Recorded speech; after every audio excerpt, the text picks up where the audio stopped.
mbi yababaje abantu benshi bakatangira kwibaza izi nsoresore zishyize hamwe ndetse n'izi nkumi zikiyita amazina ngo n'abaparakomando ubu ziri mu maboko atari ayazo.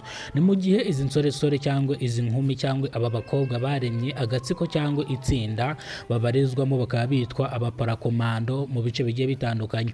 Ni ukuvuga ngo rero aba baparakomando batawe muri yombi ndetse polisi ikorera mu karere ka Kicukiro yabataye muri yombi ku bufatanye n'inzego z'ibanze kandi n'amakuru abaturage baba batanze. Ni ukuvuga ngo rero abangaba ikintu bari kuzira gucukura amabuye y'agaciro ndetse bitemewe n'amategeko, aho byangiza cyangwa bihungabanya umutekano w'abaturage ndetse bikangiza n'ibikorwa remezo cyangwa n'ibidukikije. Mu gihe byabaye ku itariki 2 Kanama umwaka wa 2025 nibwo izi nsoresore zatawe muri yombi zikekwaho gucukura amabuye y'agaciro bitemewe n'amategeko. Ibi byabereye mu karere ka Kicukiro ubwo aba baparakomando bafatwaga ndetse ku nzego z'ibanze ndetse ku nzego cyangwa ku makuru abaturage baba batanze. Ni incamake y'amakuru. Niba aribwo bwa mbere ugize ko namuyobora Kidasamura TV Rwanda, ibuka gukora subscribe ufungure inzogera. Turerekeza mu karere ka Kicukiro ubwo abagabo basanga 8 bafashwe biyitaga abaparakomando ubwo bacukuraga amabuye y'agaciro ariyo yitwa zahabu. Ni mu gihe ubucukuzi butemewe bwangiza ibintu byinshi, ibidukikije ndetse n'umutekano w'abaturage ndetse yakavamo n'ibindi bintu cyangwa izindi ngaruka zitandukanye. Aba bagizi ba nabi bafashwe cyangwa aba bacukuraga amabuye y'agaciro bafashwe ku itariki 2 Kanama umwaka wa 2025. Polisi ikorera mu karere ka Kicukiro tayari ubu yabataye muri yombi, ubu ngo barimo bararya uruhungure. Ako nako niyongereyeho.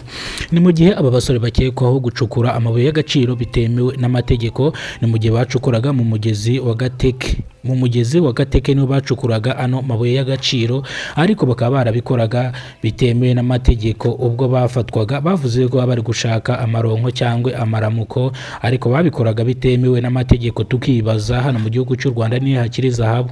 Bivuga yuko aba basore koko izi zahabu se barazicukuraga bakazijyana kuzigurisha. Ibyo nibyo turi buhite twibaza cyangwa ibyo nibyo turi buze kwita tugarukaho. Ntago ari zahabu nyazahabu, ahubwo ngo bacukuraga ibintu bijyanye na korota.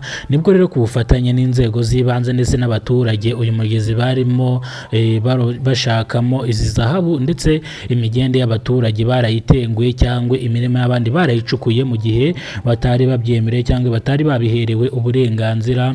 Nibwo abaturage biyambaje inzego z'ibanze nazo ziyambaza izindi nzego zizirenzeho. Aba baparakomando cyangwa ababishyize hamwe bakiyita abaparakomando barafatwa.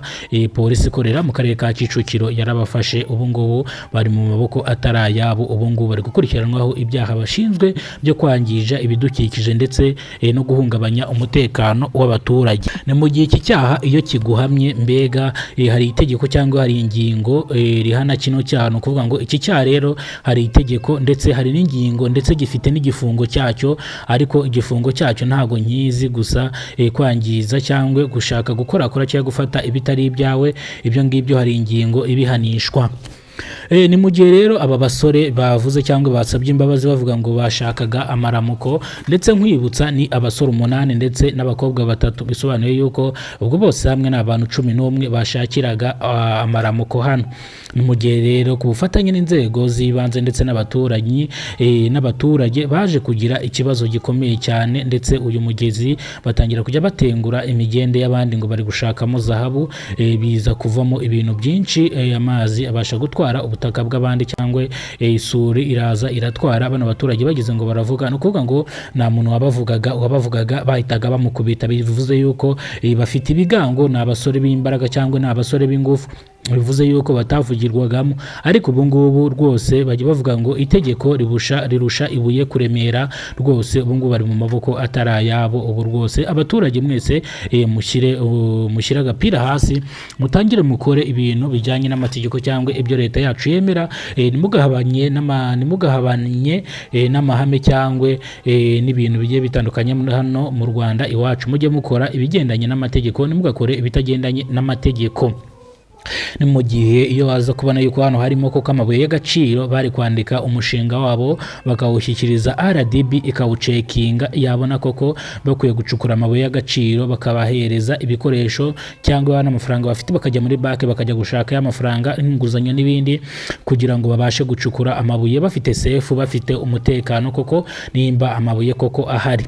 Murakoze cyane, mwakoze kunkurikirana. Nge nitwaga Kidasamura, urw'inkuru tubakora rugakonkoma, ndetse wakoze subscribe uruw'agaciro. Ibyo tugezeho niwe tubikesha kandi ibyo twenda kugeraho niwe tubikesha. Sinjye wahera rero hahera izi nsoresore zatawe muri yombi zikurikiranweho guhungabanya umutekano w'abaturage ndetse no kwangiza ibidukikize. Uno munsi ni ku cyumweru nsoza ikiganiro mbaragiza Imana mvuga ngo Imana ibandindire kandi Imana ibambere hafi aho ntari ihabe. Murakoze cyane ndetse nishimiye kubana namwe kandi nishimiye yuko mwankurikiranye kandi nishimiye yuko munankurikirana.